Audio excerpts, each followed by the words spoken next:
how does a strange action detective show become one of UPN's biggest early hits? Arriving while the network was still trying to figure out its identity, it mixed police cases, action, and ancient mysticism around a detective who needed an anthropology student to keep his senses under control. So how did this Forgotten Cop series go from delayed mid-season replacement to an unlikely success hit with complaints, behind-the-scenes issues, and a fan revolt after the third season ended? Let's find out.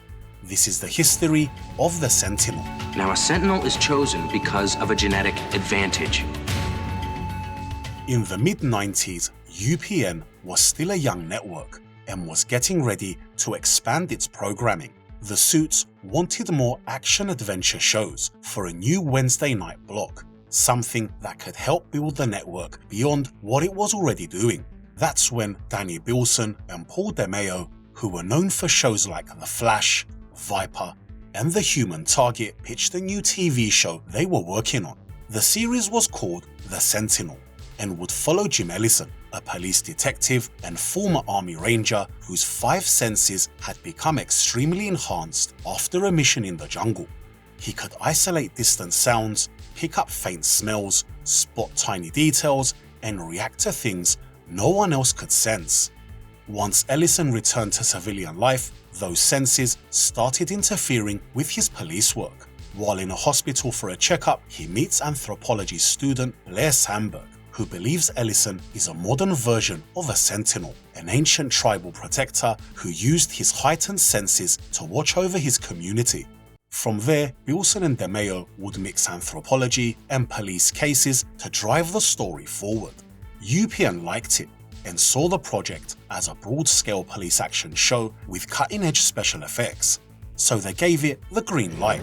Yeah, first on an all-new Sentinel, a cop with high-powered eyesight. I can see things that other people can't. Versus an assassin with a high... Before the producers even started casting, they already tried to put Richard Burgi in the lead of The Flash, but CBS preferred John Wesley Shipp, and the rest is history. Burgi did appear on an episode of The Flash, and later worked with Bilson and DeMeo again as a reoccurring villain on Viper.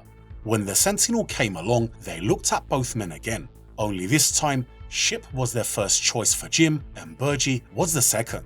Then Garett Maggart came in. Before auditioning for the part of Blair, he did some research into anthropology, then went in, read, and got the role. Then the producers brought him back in to read opposite the actors that were trying out for Jim. When Burgi's turn came, the two of them clicked straight away and started improvising, with Burgi picking him up and throwing him across the room. The producers loved it and he got the part. With the leads in place, Bruce A. Young came in as Captain Simon Banks, while Kelly Curtis joined as Carolyn Plummer, Jim's ex-wife. Anna Galvin later came in as Australian Exchange Officer Megan Connor. With the main cast in place, James Newton Howard came in to compose the title music, while Steve Porcaro handled much of the weekly score, with John M. Keane also contributing to music across the series. The music also got its own official soundtrack, with Howard's main and end title cues sitting alongside longer pieces from Porcaro and Keane. The Sentinel premiered in March '96 as a mid-season replacement, and the ratings were better than expected. The show became UPN's most successful new drama. The audience was also nothing like the cast expected. According to Bruce A. Young, they thought a cop action show would mainly attract men, but most of the fans he met were women. Sentinel is chosen because of a genetic advantage beyond normal humans. Everybody get down! The critics had to have their say. Variety called it an unusual action drama loaded with special effects that played more like a movie than a TV show. The LA Times said the show started with an intriguing idea around Jim's senses and Blair's theories. Then it fell into cliches once the odd couple partnership and routine cop show plotting took over. By 1997, the criticism had turned into a proper violence row. UCLA's Television Violence Report repeatedly flagged the Sentinel for long scenes of intense lethal action and accused the music of making the violence feel more exciting. Now, behind the scenes, this wasn't an easy shoot. The pilot was originally meant to be shot and set in Seattle, but the city officials didn't want the series turning it into a weekly crime scene, so the producers created the fictional city of Cascade instead. Filming was meant to start in April but slipped to August, and the cost of the stunts and effects eventually pushed the production out of Seattle and into Vancouver. Each episode supposedly cost around $1.4 million, with the crew staging action scenes and blowing up buildings across the city. For Burgi, that meant trying to make a small action movie every week.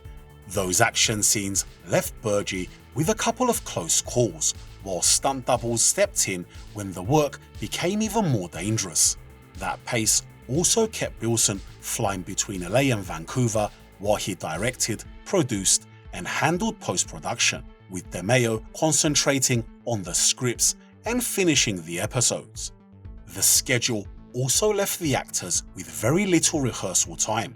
Maggart said he often arrived, played scenes, and let the dialogue set the tone, while pushing to do as much stunt work as the production allowed.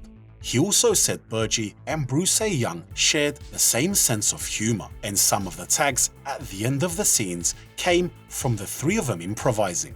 The production also shared equipment with Viper, which was filming in Vancouver around the same time. The Dodge police cars were used on both shows, with the crew repainting them and adding Cascade markings. Awareness that can be developed beyond normal humans.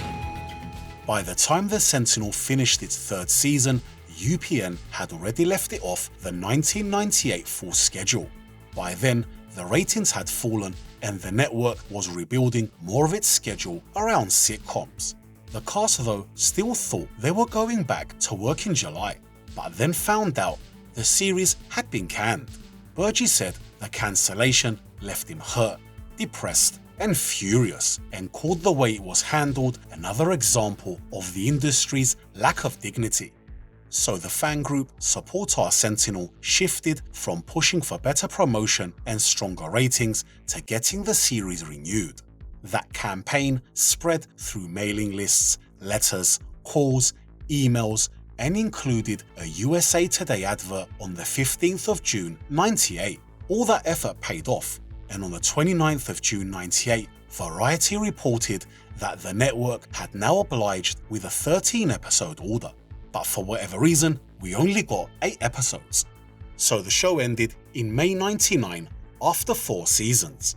Now, if anyone knows the reason why we didn't get the full 13 episodes, please let me know in the comments. After the show ended, it moved into home media. Now, CBS DVD released the first season in Region 1 in 2006, but the rest of the series didn't follow for nearly a decade. Then Visual Entertainment brought out the full set in 2015. Now, at the time of filming this episode, I can't see an official Blu-ray release. Now, for fans who want to add the series to their collection, I've added a link in the description below, and there should also be a card popping up on screen to help you check it out. Now, the Sentinel never grew into a franchise, but there was one attempt to connect it with another Bilson and DeMeo series. The late James McCaffrey suggested a crossover during Viper's final season that would have brought its team together with Jim and Blair, but the idea was dropped because Viper took place several years later and the two timelines didn't match. That left the show without a spin-off, reunion film, or any other kind of continuation. Reruns on Sci-Fi kept the series in circulation, while the fans carried it much further through fan fiction. The idea soon spread even further and moved into other shows. Writers gave one character Jim's heightened senses and another the job of controlling them. The fans called them Sentinels from alternate universes, or Sentinel AUs for short. After the Sentinel ended, the cast moved on, with Burgi moving into shows like 24, Desperate Housewives, and General Hospital, while also appearing in a few feature films.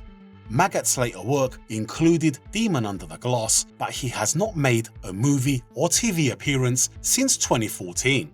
Now, the series creators kept on writing for movies and games, with Agent Under Fire and Command and Conquer Generals some of the titles they wrote.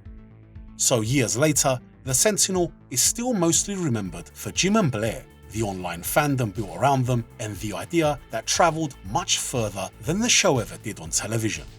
As for my own take on it, when this first aired in Cyprus, I was a teenager and I really didn't get into it. Now, for some context, between 97 and 2002, I was more interested in going out, clubbing and partying, so I missed a lot of television, amongst other things, during those years.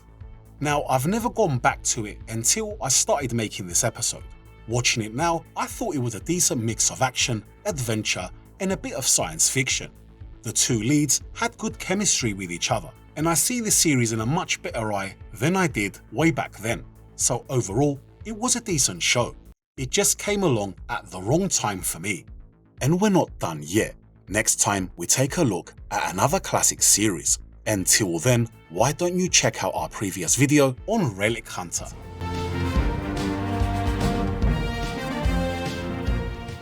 Thanks for watching, please like, subscribe, and I'll see you in the next one.